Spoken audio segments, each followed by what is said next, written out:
नमस्कार, आप सभी का स्वागत है आपके हमारे यूट्यूब चैनल में। मैं बिहारी हूँ, वही बिहारी जो मज़दूरी का काम करता है, गाली के रूप में प्रदर्शित किया जाता है, वही बिहारी। और बिहारी एक तरीके की जो गाली बनी है, उसके लिए हम और आप ही ज़िम्मेदार हैं, जो बिहार से हैं।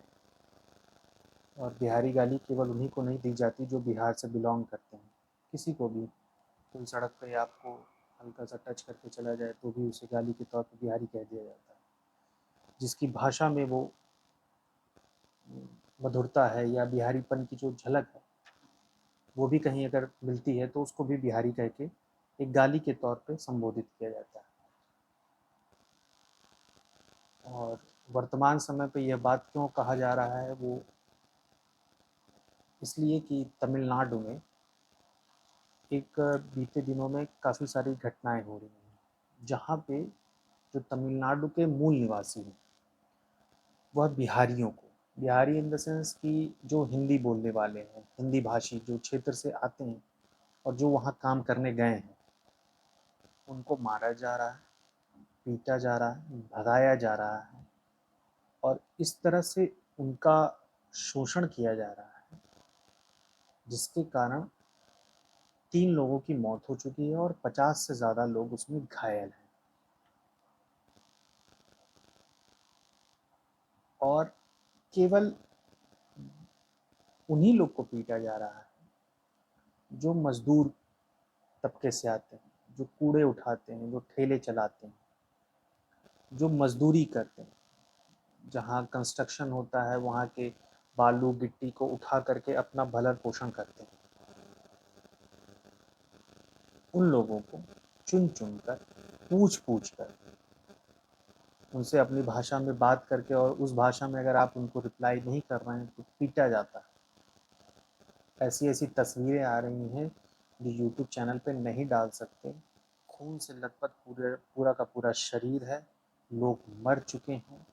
लोग मुख्यमंत्री, बिहार के मुख्यमंत्री से गुहार लगा रहे हैं कि सर आप मुझे बचाएं और यहाँ से, इस स्थिति से हमको यहाँ से निकालें। बट बिहार की सरकार से क्या कहा जाए और क्या अपेक्षा की जाए उनसे, ये मुझे नहीं पता। जब उनके राज्य में ही शिक्षक भर्तियों पे लाठी चलती है तो वो पत्रकार जब उनसे पूछते हैं कि आप कुछ शिक्षक भर्तियों पे लाठी चली गई है आपकी पुलिस द्वारा, लाठी चलाई गई है आपकी पुलिस द्वारा, तो कहते हैं मुझे तो इसकी जानकारी नहीं है और ऐसा नहीं हुआ हो। वह इस जानकारी से पूरी तरह से अभिज्ञ हैं। उन्हें पता ही नहीं है कि उनके राज्य में प्रदर्शन हो रहे हैं, और वह वैसा भी नहीं कि राज्य के किसी गांव में, राज्य की राजधानी में लाठीचार्ज हुई और वो इस तरह का स्टेटमेंट देते हैं कि मुझे इसके बारे में कोई जानकारी ही नहीं। तो आप कैसे सीएम हैं वो तो जनता तय करेगी। तमिलनाडु के सीएम हैं एम के स्टालिन, उनसे भी निवेदन है कि इस चीज़ को ना होने दें और उन पर कार्रवाई करें जो इस तरह की घटना में संलिग्ध हैं। भाषा के हिसाब से प्रांत बांटे गए हैं, भाषा के हिसाब से वह देश नहीं है। तमिलनाडु भारत का ही हिस्सा है और बिहार भी। तो क्या वहाँ से आए हुए यहाँ पे लोगों को किसी बिहारी ने या किसी हिंदी तबके के लोगों ने उन्हें पीटा है, मारा है क्या? कोई एक उदाहरण मिलता है इस तरीके का? नहीं मिलता। बल्कि बिहारियों के साथ इस तरह के 2-3 उदाहरण हैं जो उनको मारा गया है, पीटा गया है, भगाया गया है, जलील किया गया है।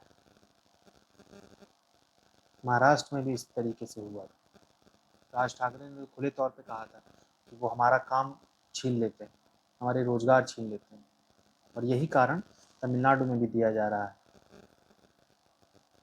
एक मेरे मित्र हैं झकास भारत में, उनका यूट्यूब चैनल है, उन्होंने एक वहीं पे काम करने वाले मजदूर से, राकेश नाम है उनका, शायद राजेश, राजेश नाम है, उनसे बात की, उनसे उन्होंने गुहार लगाई कि सर मेरी आवाज़ उठाइए, हमको यहाँ पे मारा जा रहा है, पीटा जा रहा है, धमकाया जा रहा है।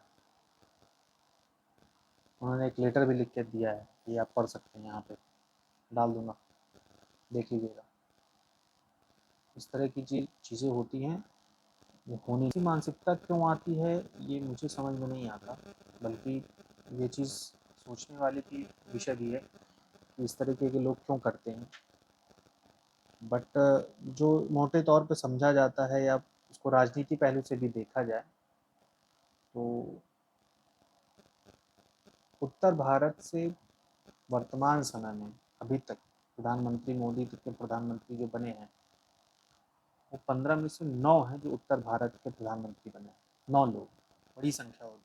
उसके बावजूद यहाँ के मजदूर तबके के लोग जो छोटा काम करते हैं, अपनी रोजी रोटी को के लिए गुजारा करने के लिए मजदूरी का काम करते हैं, उन्हें मजदूरी कर दूसरे प्रांत में जाने पर मजबूर होते हैं।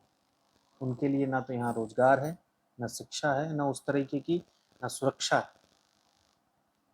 वह अपने परिवार का पालन पोषण करने के लिए दूसरे प्रांत में काम ढूंढने जाते हैं। 9 प्रधानमंत्री उत्तर भारत से हुए हैं। 9 बड़ी संख्या है। उसके बावजूद भी अगर यह स्थिति है कि यहाँ पे रहने वाला मजदूर तबका बाहर के प्रांतों में जाकर के काम ढूंढ रहा है, उसके बावजूद वहाँ उसके साथ इस तरीके की घटनाएं हो रही हैं।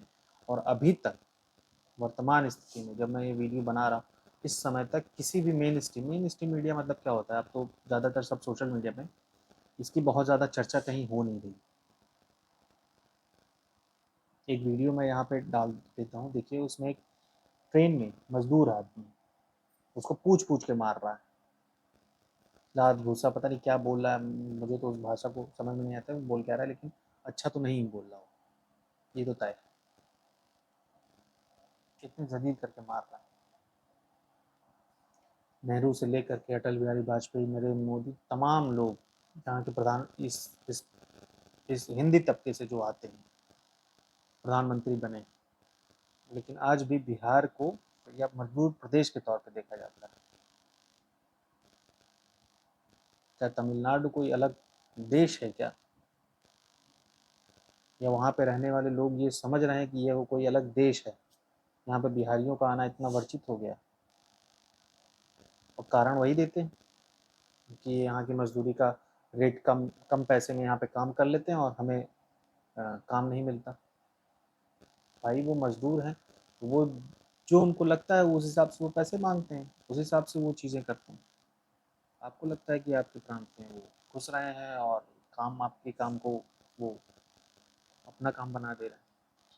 साउथ की फिल्में यहाँ पे चलती हैं, हम लोग उन्हें इतना प्यार देते हैं, स्नेह देते हैं, इतनी कमाई करते हैं केवल हिंदी क्षेत्र से, लेकिन एक भी कलाकार इस बात को नहीं उठाएगा। अभी तक तो नहीं उठाया, आगे का नहीं पता। किस तरीके की चीज़ें नहीं होनी चाहिए, क्योंकि वो करेंगे नहीं, क्योंकि कर दिए तो वहाँ पे उनको उस तरीके का रिएक्शन देखने को मिलेगा। शायद उनकी फिल्में वहीं खुद खुद के प्रांत में ना चलें, इस वजह से वो नहीं बोलेंगे, क्योंकि वो बिजनेस अपना करते हैं। इस तरीके का दोगलापन नहीं करना चाहिए लोग। यहाँ साउथ से यहाँ पे मतलब उत्तर भारत में बहुत से लोग आते हैं। कोई एक घटना इस तरह की आप लोगों ने सुनी है क्या? किसी बिहारी ने या किसी यूपी वाले ने किसी साउथ आदमी को, साउथ के रहने वाले, उसकी भाषा के तौर पे या उसकी चीज़ को लेकर के उसको कोई प्रताड़ना की हो या मारा हो या पीटा हो? नहीं मिलता उदाहरण। मुझे तो नहीं मिलता, आप लोग को शायद पता हो तो आप बताइएगा। वहाँ पे तमिलनाडु में फंसे तमाम लोग तड़प रहे हैं यहाँ पे आने के लिए, अपने घर आने के लिए, लेकिन ना तो उन्हें ट्रेन मिल रही है, ना उस तरह की सुविधा मिल रही है कि वो वहाँ से यहाँ पे आ सकें। एक तरीके से कहिए कि वहाँ से पलायन ही हो रहा है मजदूरों का। तो सरकार से गुहार लगा रहे हैं, बट सरकार क्या कर रही है भगवान ही मालिक है उसका। और इन सब चीज़ों के पीछे मुख्य कारण जो मुझे समझ में आता है वो बिहार की राजनीति, जो एकदम सड़ी हुई राजनीति, जिसका ना कोई ईमान है ना कोई धर्म है, बस जाति के नाम पर बटा हुआ एक प्रदेश है जहाँ पे भूमिहार सम्मेलन होता है, ब्राह्मण सम्मेलन होता है, यादव सम्मेलन होता है, लेकिन बिहार सम्मेलन नहीं होता। एक भी राजनेता इस चीज़ को लेकर के आवाज़ नहीं उठाता। और उठाएगा भी नहीं, ऐसी उम्मीद है। उम्मीद क्या, मतलब पक्के तौर पे कह सकता हूँ कि इस तरह से नहीं उठाएगा। बहुत ज़्यादा अगर इस पे विवाद होने लगेगा तो शायद लोग कहेंगे भी। एक वीडियो देखा था जिसमें कि एक आदमी को कुल्हाड़ी से, चाकू से और जो भी धारदार चीज़ें होती हैं उनसे मार करके पूरा शरीर खून से लथपथ है एकदम। मतलब उसका शरीर पे जो भी कपड़े हैं, एक भी कपड़ा ऐसा नहीं है जिसमें खून पूरा का पूरा, अगर उसको गाड़ा जाए तो खून ही खून गिरेगा। इस तरीके से मार रहे हैं लोगों को। स्टेशन पे लगभग लाखों लाखों लोगों की, हजारों हजारों लोगों की भीड़ है। वो वहां से भाग रहे हैं। उनको ना तो स्टेशन में जगह मिल रही है, ना ट्रेन में जगह मिल रही है, पटरियों पे लेटे हुए हैं। इतनी भयावह स्थिति बन गई है जिसकी कोई सीमा नहीं। और इसके लिए भी बिहारी ही कुल मिलाकर के दोषी मेरे तौर मुझे दिखते हैं कि अपने लोगों को अपने प्रांत में काम नहीं मिलता। उन्हें अपने परिवार को पालने के लिए दूसरे प्रांत की तरफ जाना पड़ता है। अपने लोगों को तो काम दीजिए और अपने जगह पे दीजिए उन्हें, वो जहाँ रहते हैं वहीं पे उन्हें काम मिलना चाहिए। इस तरह की सरकारों को पॉलिसी बनानी चाहिए, जो जहाँ का है वहाँ पे वह काम करके अपना भरण पोषण अपने पूरे परिवार का कर सके। उसे दूसरे प्रांत के पास न जाना पड़े कि नहीं आप हमें काम। जब किसी को बिहारी कहा जाता है तो वो अपने आप को जलील समझता है। यह गाली बिहार को, जो बिहारी बन चुकी है, उसके लिए वहाँ नेता और वहाँ की राजनीति ही जिम्मेदार है और हम और आप लोग जिम्मेदार हैं जो बिहारी ऐसे लोगों को सत्ता देते गए जिन्होंने बिहारी एक गाली के रूप में बना दी। जब कोई हमको आपको बिहारी कहता है, हम उसको तर्क क्या देते हैं अपने आप को डिफेंड करने, अपनी खामियों को छुपाने के लिए तर्क क्या देते हैं कि भैया हमारे यहाँ तो चाणक्य हुए थे, हमारे यहाँ आर्यभट्ट हुए, माँ सीता वहाँ जन्म ली, अशोक थे, बुद्ध, महावीर, डॉक्टर राजेंद्र प्रसाद। इस तरह की विभूतियों का नाम लेकर के अपनी लाचारी को छुपाने का काम करते हैं। वह तब थे। आज के समय में क्या है बिहारी, एक गाली ही तो है। पढ़ाई के मामले में बिहार भी बहुत अच्छा है। अभी एक जगह मैं देख रहा था, 1997 से लेकर के 2006, 10 साल में लगभग 1588 IAS वहां से निकले हैं बिहार से केवल। और 2007 से लेकर के 2016 के बीच में 1664 IAS निकले हैं। ऐसा नहीं कि वहाँ प्रतिभा नहीं है, लोग नहीं है, लोगों में करने की क्षमता नहीं है, सब कुछ है, बस उनके पास साधन नहीं। उन्हें साधन चाहिए, तब वह अपनी प्रांत को, अपनी जगह को विकसित और विकासशील बना सकते हैं। बहुत बहुत धन्यवाद। लाइक शेयर और सब्सक्राइब ज़रूर करिएगा वीडियो। धन्यवाद।